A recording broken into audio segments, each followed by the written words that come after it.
आदरणीय मेरे प्रिय दोस्तों और भक्तों, उपनिषदों के द्वितीय अध्याय के तृतीय खंड के बारे में और चतुर्थ तथा पंचम खंड के बारे में आपके समक्ष यह वृत्तांत रख रहा हूँ।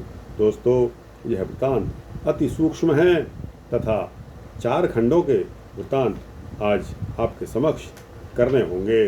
दोस्तों, क्योंकि उपनिषदों का अभी बहुत शेष बचा हुआ है, इसलिए हम जल्दी आगे बढ़ेंगे।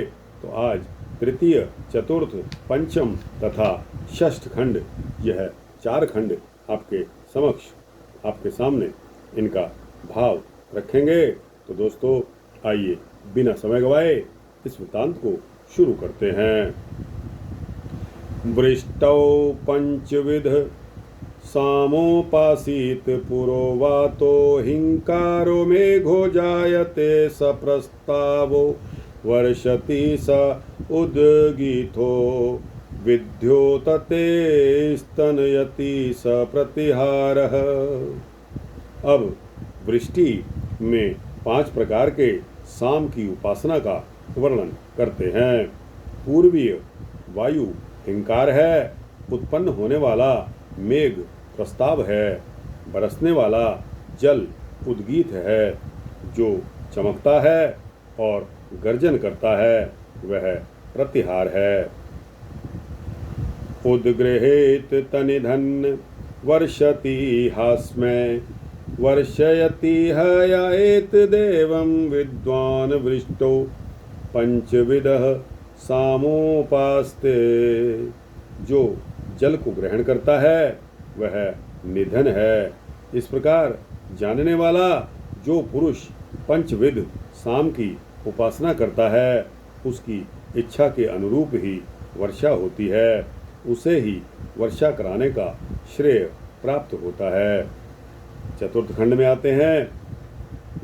चतुर्थ खंड में सर्वास्वप्सु पंचविध सामोपासीत मेघो यत्संप्लवते सहिंकारो युद्धर्षति सप्रस्तावो याह प्राच्यः स्यन्दन्ते स उद्गीथो याह प्रतीच्यः स प्रतिहारः समुद्रो निधनम्।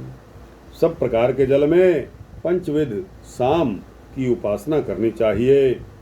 घनीभूत होने वाले मेघ हिंकार हैं, बरसने वाले मेघ प्रस्ताव हैं।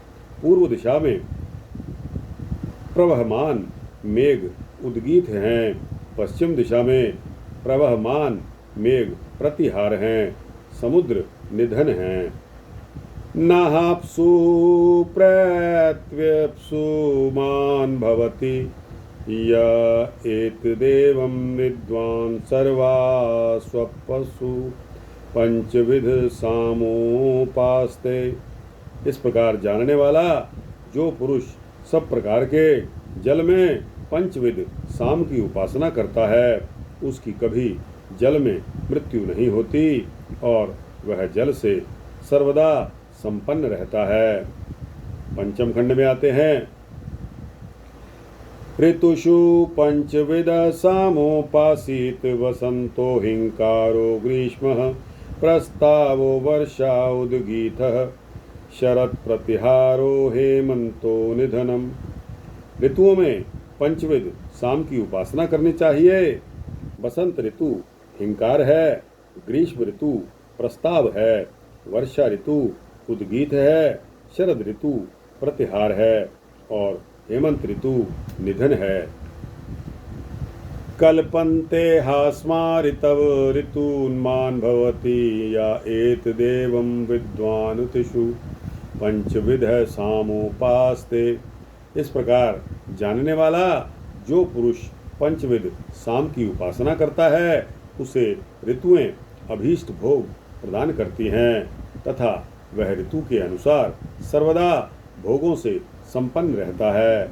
षष्ठः खंड।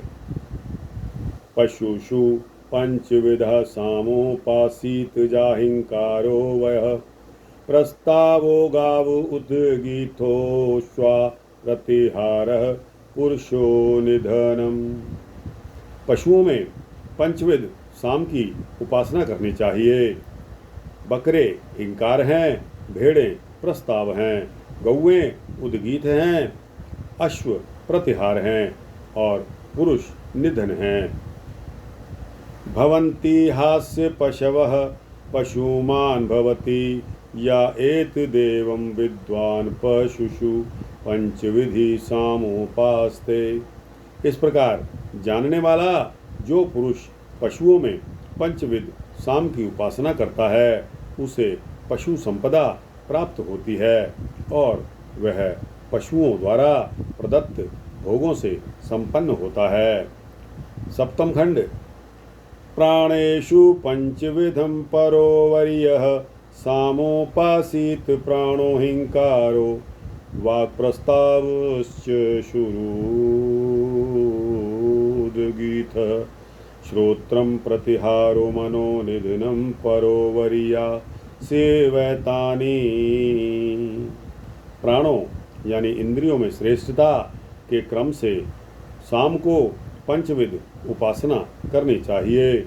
यह प्राण हिंकार है, वाणी प्रस्ताव है, चक्षु उद्गीत है, श्रोत्र प्रतिहार है और मन निधन है। ये उपासनाएं क्रमशः श्रेष्ठतर हैं। परोवर्यो हास्य भवति परोवर्यसोह लोकाञ्जयति य एतदेवं विद्वान् प्राणेषु पंचविधं परोवर्यः सामोपास्त इति तु पंचविधस्य। इस प्रकार जानने वाला जो पुरुष प्राणों में पंचविध साम की उपासना करता है वह श्रेष्ठतर जीवन को प्राप्त होता है तथा श्रेष्ठतर लोकों को प्राप्त करता है। यह पंचविध साम उपासना का स्वरूप है। दोस्तों अष्टम खंड भी छोटा ही है, इसको भी इसी के साथ में ले लेते हैं। सामान्य क्रम में साम के 5 विभाग किए जाते हैं।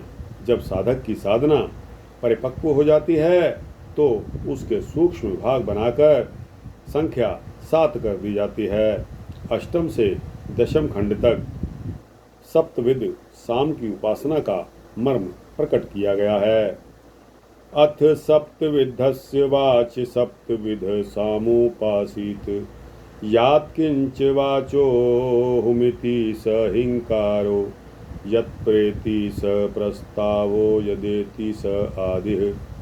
अब सप्तविध साम की उपासना का वर्णन किया जाता है। वाणी में सप्तविध साम की उपासना करनी चाहिए। शब्द हुम हिंकार रूप है, शब्द प्रस्ताव रूप है और शब्द आ ही आदि रूप है। यदुदिति स उद्गीतो यत् प्रीति स प्रतिहारो यदुपेति स उपद्रवो उन्नीति तन्निधनम्।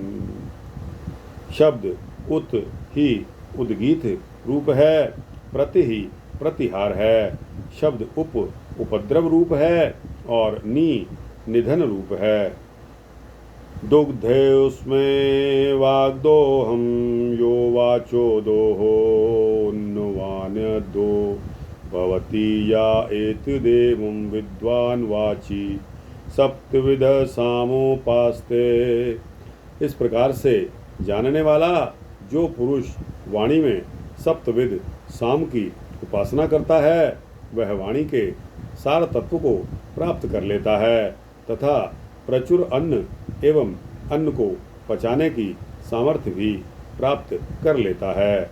तो दोस्तों यहाँ अष्टम खंड तक यानी कि तृतीय खंड, चतुर्थ, पंचम, षष्ठी, सप्तम और अष्टम खंड तक आपको यह दूसरा अध्याय छंदोग्योपनिषद का यहाँ समाप्त होता है। दोस्तों इसका 9वां खंड हम अगले वृत्तांत में लेंगे। दोस्तों यह वृत्तांत आपको कैसा लगा अपने राय अवश्य देना।